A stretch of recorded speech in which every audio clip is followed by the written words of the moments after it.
నమస్కారం. Rainbow hospital సుఖీభావ్కు స్వాగతం. Powered by star hospital. వాన చినుకుల్లో తడవడం అంటే చిన్న పెద్ద అందరికీ ఇష్టమే. తరచూ కురిసే వానలు మనసుకు ఎంతో ఆహ్లాదాన్ని కలిగిస్తాయి. ప్రకృతి అంతా జల్లుల్లో తడుస్తూ పులకించిపోతూ ఉంటుంది. అయితే వానాకాలంలో మనకు సమస్యల ముప్పు కూడా ఎక్కువగానే ఉంటుంది.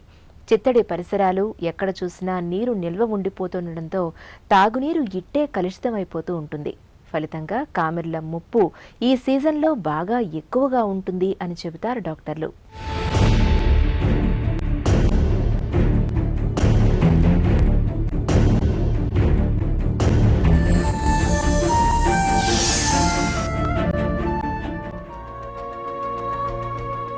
జాండీస్, పచ్చకామెర్లు, పసిరికలు, మాట ఏదైనా లక్షణం ఒకటే, కళ్ళు ఒళ్ళు పచ్చబడటం. నిజానికి ఈ కామెర్లు అన్నవి స్వతహాగా ఒక జబ్బు కాదు. అది కేవలం జబ్బు తాలూకు ఒక లక్షణం మాత్రమే. కాలేయంలోనో రక్త కణాల్లోనో అసలు సమస్య దాగుందని చెప్పే లక్షణమే ఈ పచ్చకామెర్లు. పిల్లల్లో పెద్దల్లో అందరిలోనూ ఎప్పుడో ఒకప్పుడు కళ్ళు పచ్చబడి పసిరికలు కనిపించటం సర్వసాధారణమే. అయినా కామెర్లు ఎంతకూ తగ్గకుండా ఉంటే మాత్రం తగిన పరీక్షలు చేయించుకుని అసలు సమస్యను తెలుసుకుని చికిత్స తీసుకోవాలి. బిలిరూబిన్ యొక్క పర్సంటేజ్ శరీరంలో పెరిగినప్పుడు శరీరం అంతా పచ్చగా మారుతుంది. ముఖ్యంగా మనం చూసుకున్నట్టయితే కళ్ళు పచ్చబడ్డము, చర్మం పచ్చబడ్డము, మూత్రం పచ్చగా రావడము, ఈ విధమైన శరీరం ఒక పచ్చగా మారడం ఏదైతే ఉందో దీన్నే పచ్చకామెర్లు అని లేదా జాండీస్ అని మనం అంటుంటాం. ఎప్పుడైతే ఎర్ర రక్త కణాల యొక్క కాలం అయిపోతుందో, సుమారుగా వీటి యొక్క జీవన కాలము సుమారు 120 రోజులు ఉంటుంది. ఎప్పుడైతే ఎర్ర రక్త కణాలు 120 రోజులు దాటుతాయో అవి డ్యామేజ్ అయ్యి దాని లోపల హీమోగ్లోబిన్, బిలిరూబిన్ అనే ఒక వ్యర్థ పదార్థం కింద తయారవుతుంది. ఈ బిలిరూబిన్ అనే వ్యర్థ పదార్థము శరీరంలో సర్క్యులేట్ అవుతున్నప్పుడు లివర్ ద్వారా పీల్చుకోబడి లివర్లో నుంచి అది బయలుగొట్టాల ద్వారా జీర్ణ వ్యవస్థలోకి చేరి అక్కడి నుంచి మల విసర్జనతో పాటు బయటికి వెళ్ళిపోతుంది. ఎప్పుడైతే ఈ బిలిరూబిన్ అనే పదార్థము శరీరంలో ఎక్కువగా ఉండిపోతుందో, నార్మల్గా ఉండాల్సిన స్థాయి కంటే అంటే 1 మిల్లీగ్రామ్ కంటే ఎక్కువ స్థాయిలో ఎప్పుడైతే పేరుకుపోతుందో అటువంటప్పుడు కామెర్లు అనేవి బహిర్గతం అవుతుంటాయి. రెండో ముఖ్యమైన కారణము లివర్ డ్యామేజ్ మూలంగా బిలిరూబిన్ రక్తంలో నుంచి లివర్లోకి అబ్జార్బ్ కాకపోవడం, పీల్చుకోబడకపోవడము, పీల్చుకోబడిన బిలిరూబిన్ శరీరంలో నుంచి లివర్లో నుంచి బయటకి విసర్జించబడకపోవడము. మూడో ముఖ్యమైన కారణము ఈ బిలిరూబిన్ ఏదైతే లివర్లో నుంచి బయలుగొట్టాల ద్వారా మల విసర్జనలోకి వెళ్ళాలో ఈ బయలుగొట్టాల్లో కనుక ఒకవేళ పూడిక ఏర్పడితే ఆ పూడిక మూలంగా బిలిరూబిన్ అనేది లివర్లో నుంచి మల విసర్జనలోకి వెళ్ళదన్నమాట. అటువంటప్పుడు కూడా ఈ శరీరంలో బిలిరూబిన్ యొక్క పర్సంటేజ్ పెరిగిపోతుంది. పచ్చకామెర్లు కనిపించటానికి ప్రధానంగా 3 కారణాలు కనిపిస్తూ ఉంటాయి. ఒకటి, ఇన్ఫెక్షన్ల వల్ల రక్త కణాలు త్వరగా విభజనకు గురై రక్తంలో బైలిరూబిన్ శాతం పెరిగి కామెర్లు కనిపిస్తూ ఉంటాయి. దీన్నే ప్రీ హెపాటిక్ జాండీస్ అంటారు. ఇక రెండోది, కాలేయం దెబ్బతినటం వల్ల వచ్చే జాండీస్. హెపటైటిస్ ఇన్ఫెక్షన్లు, ఆల్కహాల్, లివర్ క్యాన్సర్ లాంటి వాటి వల్ల కాలేయం దెబ్బతిని పచ్చకామెర్లు కనిపిస్తూ ఉంటాయి. దీన్నే ఇంట్రా హెపాటిక్ జాండీస్ అంటారు. మూడోది, gallstones, pancreatitis, pancreas cancer లాంటివి కూడా బైలిరూబిన్ను తొలగించే ప్రక్రియకు విఘాతం కలిగిస్తాయి. కాబట్టి ఈ సందర్భంలో కూడా కామెర్లు కనిపిస్తాయి. దీన్నే పోస్ట్ హెపాటిక్ జాండీస్ అంటారు. వైరస్తో వచ్చిన పసిరికల్లో సాధారణంగా మనము ఈ పసిరికలతో పాటుగా ఒళ్ళు నొప్పులు రావడము, తలనొప్పి రావడము, శరీరం బాగా బరువుగా అనిపించడము, అదేవిధంగా ఆకలి మందగించడము మనం గమనిస్తూ ఉంటాం.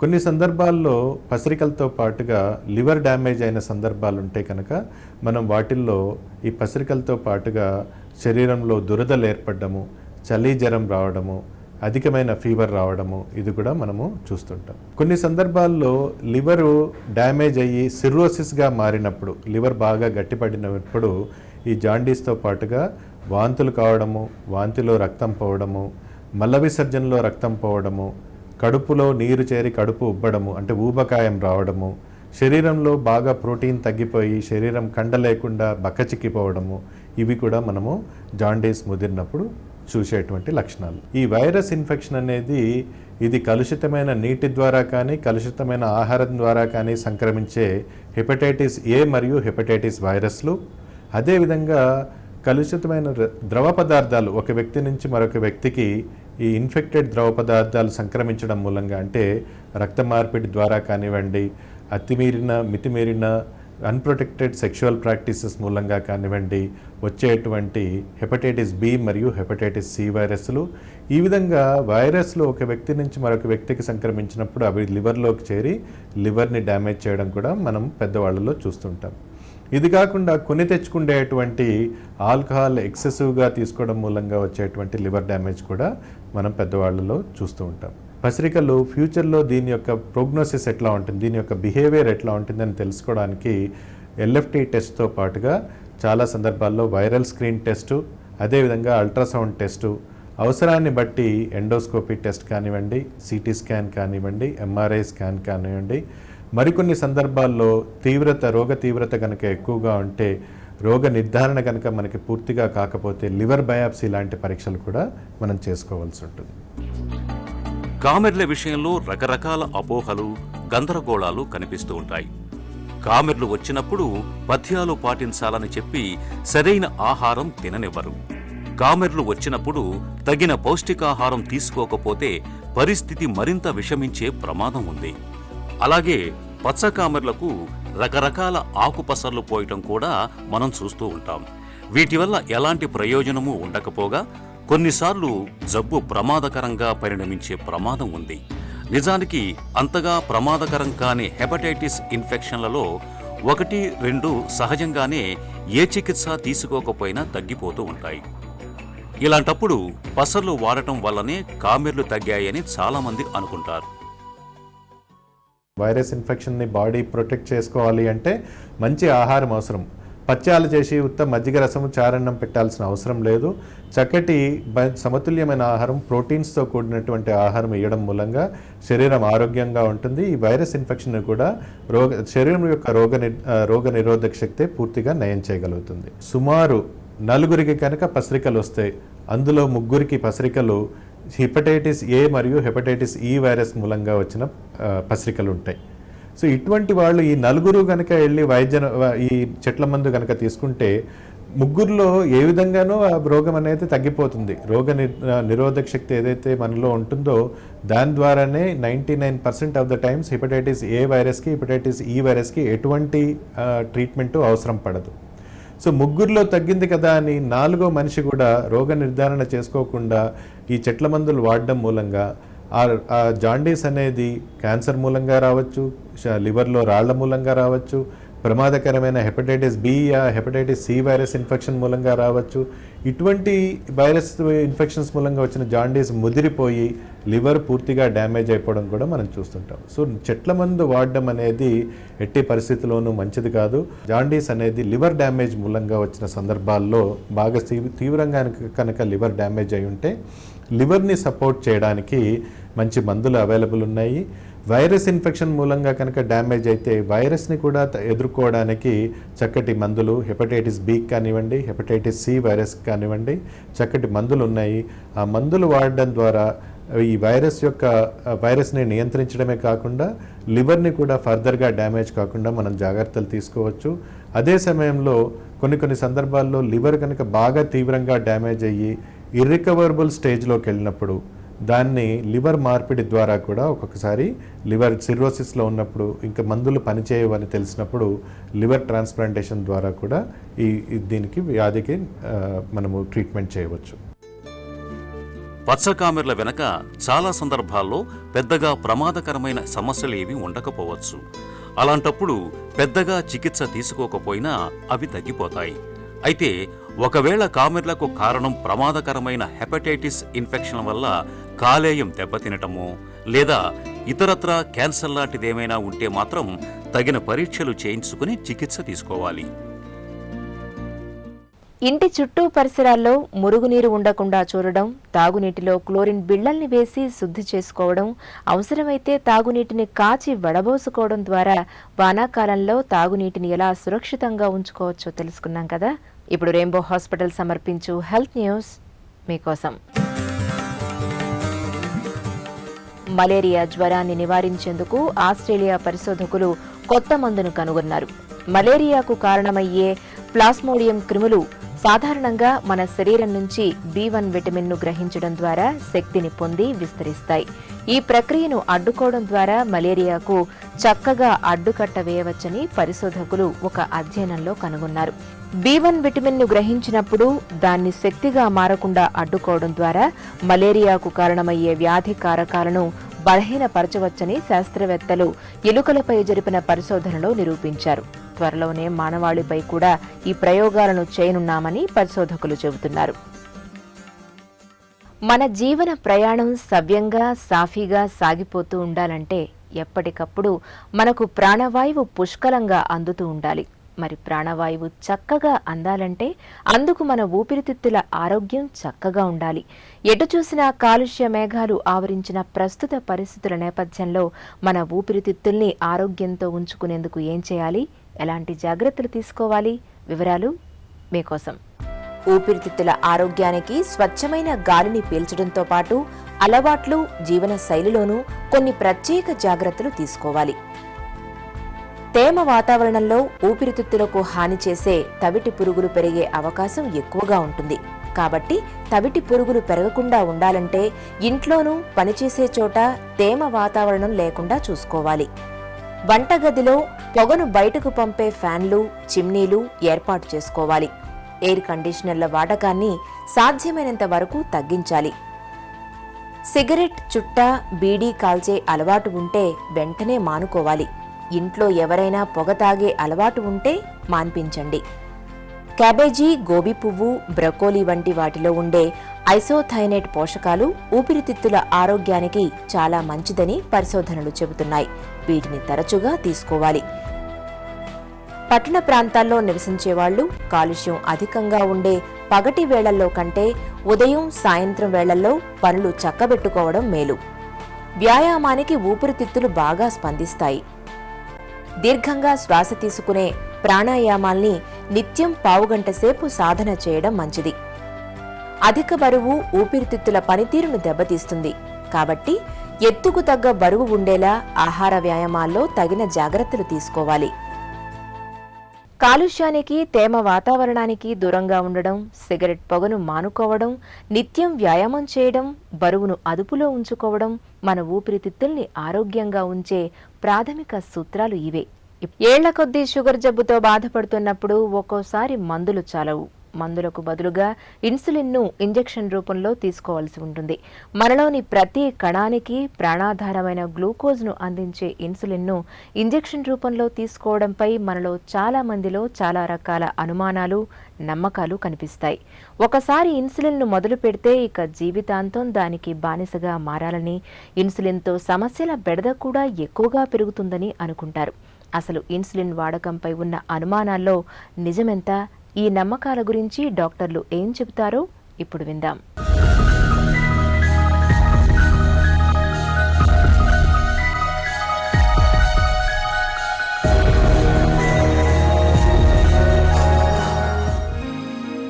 ఇన్సులిన్ కంటే మందులే మేలా?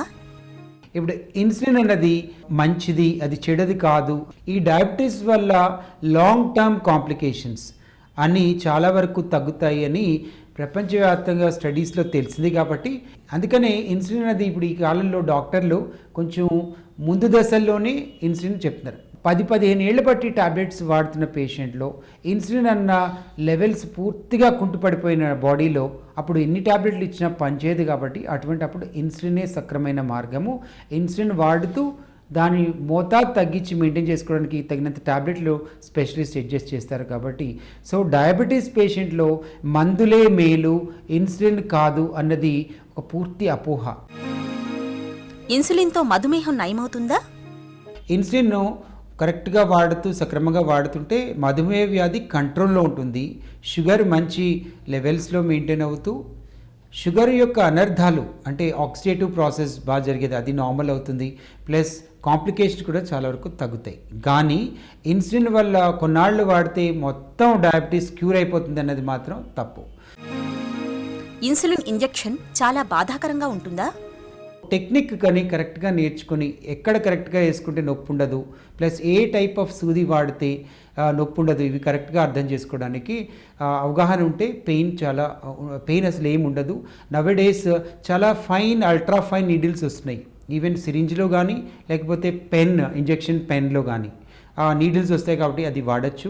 రెండవది మనం వేసుకునే ప్లేస్, అది పొట్ట మీద వేసుకున్నట్టయితే చాలా పెద్ద జాగా ఉంటుంది కాబట్టి మీకు అక్కడ ఇంజెక్షన్ వేసినట్టయితే అక్కడ ఫ్యాట్ కూడా ఎక్కువ ఉంటుంది. మనం యాక్చువల్లీ ఇంజెక్షన్ ఎక్కడ వేయాలి, ఒక ఫోల్డ్ ఇలా తీసుకోవాలి, అంటే మన చర్మానికి కింద ఫ్యాట్ ఉంటుంది కాబట్టి మన ఫింగర్స్ మధ్య నుంచి ఇట్లా లిఫ్ట్ చేసి సూది స్ట్రైట్గా వేసుకున్నట్టయితే కరెక్ట్ ప్లేస్లోకి ఆ కొవ్వు పదార్థాల్లోకి వెళ్ళి అక్కడ నుంచి చిన్న చిన్న ముక్కలుగా విడి ఇంజెక్షను బాడీ అంతటా మందు చేరి మంచిగా పనిచేస్తుంది. అలాగే సూది కూడా ఒక్కొక్కసారి చాలామంది 5 రోజులు 6 రోజులు వాడుతుంటారు. రోజుకి 3 సార్లు ఇంజెక్షన్ 5-6 రోజులు వాడితే మోట్ అయిపోవడం వల్ల సూది, ముఖ్యంగా బాటిల్స్ వాడుతున్నప్పుడు అదే సూది బాటిల్లో గుచ్చి మళ్ళీ తీసి మళ్ళీ ఇక్కడ వేసుకోవడం వల్ల మోట్ అయిపోయి నొప్పి వచ్చి పెయిన్ వస్తుంది. కాబట్టి సూది సాధారణంగా 2 రోజులకు ఒకసారి, అంటే 4 ఇంజెక్షన్ల కన్నా ఒక సూది వాడకుండా మారుస్తూ ఉండడం చాలా మంచిది. ఇన్సులిన్ని జీవితాంతం వాడాలా? టైప్ 1 డయాబెటీస్ పేషెంట్స్లో ఖచ్చితంగా జీవితాంతం వాడాలి. అది ఎలాగూ వాళ్ళకి చెప్తాము, వాళ్ళు కూడా యాక్సెప్ట్ చేస్తారు. ఇంజెక్షన్తో పాటే వాళ్ళ జీవనం అని చక్కని జీవనము సాగిస్తారు. అలాగే టైప్ 2 డయాబెటీస్ పేషెంట్స్లో సాధారణంగా ఎక్కువ శాతం ట్యాబ్లెట్లు వాడతారు కాబట్టి నేనే ఎందుకు ఇంజెక్షన్ వాడాలి అన్న ఫీలింగ్ రావడం సహజమే.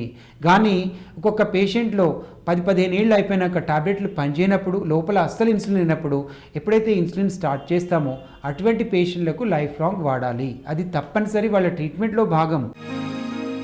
ఇన్సులిన్తో సమస్యలు పెరుగుతాయా?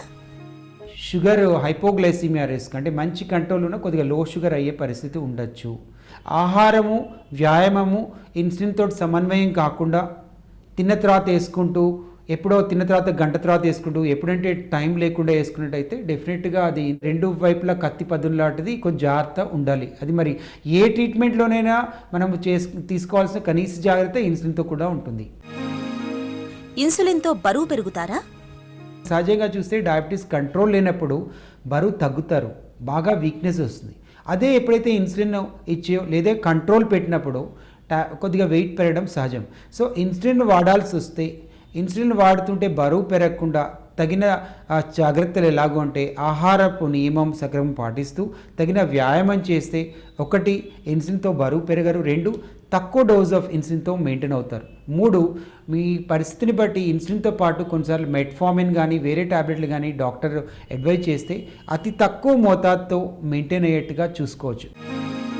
ఇన్సులిన్ను ఎప్పుడూ ఫ్రిడ్జ్లోనే ఉంచాలా? అది సాధారణంగా ఫ్రిడ్జ్లో తలుపు లోపల భాగంలో కానీ లేకపోతే కింద భాగంలోని డీప్ ఫ్రీజర్కి దూరంగా ఉంచాలి. 2 to 8 degrees సెంటిగ్రేడ్ మధ్యలో మనం స్టోర్ చేయాలి. అదే ఇంజెక్షన్ వేసుకునే ముందు అది కాసేపు బయట పెట్టి కొంత వేళ్ల మధ్యలో పెన్ అయితే పెన్ను లేదా బాటిల్ అయితే బాటిల్ ఇలా పెట్టి మనము రోల్ చేసినట్టయితే అది కరెక్ట్గా కలిసి అప్పుడు ఇంజెక్షన్ తీసుకుని మందు వేసుకోవడం జరుగుతుంది. మీరు ట్రావెల్ చేసినప్పుడు మాత్రము కొద్దిగా ice packs, dry ice packs అని ఉంటాయి, అది ఫ్రీజర్లో పెట్టి అది తీసి మీరు ఇన్సులిన్ పౌచెస్ అని ఉంటాయి, ఆ ఐస్ ప్యాక్ పెట్టి మధ్యలో పౌచ్లో కొంచెం పార్టిషన్లా ఉంటుంది, అక్కడ ఇన్సులిన్ పెట్టి తీసుకుంటే అట్లీస్ట్ 4 to 5 hours లేదా 8 to 9 hours మీరు ఖచ్చితంగా ఇన్సులిన్ మీతో పాటు తీసుకెళ్లొచ్చు. మనలోని ప్రతి కణానికి ప్రాణాధారమైన గ్లూకోజ్ను అందించే ఇన్సులిన్ వాడకంపై ఉన్న నమ్మకాల్లో నిజానిజాలేమిటో, ఇన్సులిన్ వాడకంలో ఎలాంటి జాగ్రత్తలు తీసుకోవాలో తెలుసుకున్నాం కదా. ఇప్పుడు రెయిన్బో హాస్పిటల్ సమర్పించి ఒక చిన్న చిట్కా మీకోసం. బార్లీ గింజలను త్రిఫలా కషాయంలో రాత్రంతా నానబెట్టి ఉంచండి. తర్వాతి రోజు నానవేసిన బార్లీ గింజల్ని తేనెతో తీసుకోండి. నిత్యం ఇలా చేయటం వల్ల షుగర్ జబ్బు చక్కగా అదుపులో ఉంటుంది. సుఖీభవ కార్యక్రమానికి సంబంధించిన మీ విలువైన సూచనలు, సలహాల్ని వెంటనే మాకు రాయండి. మా చిరునామా Sukhibhava, ETV 2, Ramoji film city, Hyderabad 501512 లేదా sukhibhava@etv.co.in కు మెయిల్ చేయండి.